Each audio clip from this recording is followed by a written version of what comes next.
આ સમાચારમાં પણ દુઃખ છે અને કહેવત પણ યાદ આવે છે કે જેને રામ રાખે ને કોણ ચાખે। 242 લોકો જે પ્લેનમાં સવાર હતા એ 242 લોકોમાંથી 240 લોકો બળીને ભથ્થું થઈ ગયા। ભથ્થું એટલે આપણે એમના મોઢા પણ જોઈ ન શકીએ, એમનું શરીરનો એક અંગ, એક અવશેષ જો આપણે એ કાટમાળમાંથી શોધવા જઈએ ને તો આપણને એક પણ અવશેષ ના મળે ને। જે હાલત થઈ છે ને એ જોવાલાયક નથી। જો રાત્રે જોઈ અને સપનામાં વસ્તુ આવી જાય તો આપણે પણ ડરી જઈએ કે ખરેખર આ પ્રકારનું મોત એ 240 લોકોને નસીબ થયું છે। તમને એમ લાગતું હશે કે પ્લેનમાં તો 242 લોકો હતા ને દરેક લોકોના મોત થયા છે, પરંતુ કહેવત છે કે જેને રામ રાખે તેને કોણ ચાખે। આટલી મોટી દુર્ઘટનામાં ફક્ત 2 લોકોનો આબાદ બચાવ થયો છે।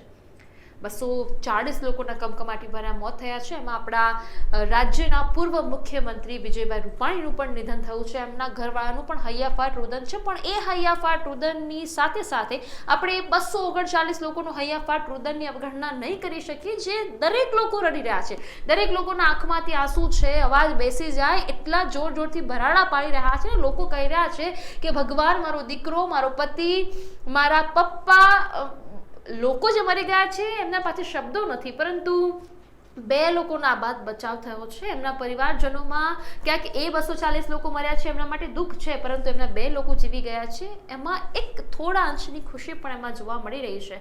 અને 2 લોકો જીવ્યા છે એનું જે ખુશી છે અમને પણ થઈ રહી છે, પરંતુ એ ખુશી કરતાં જે 240 લોકો મરી ગયા છે એનું અધર દુઃખ મારી અંદર ભરેલું છે।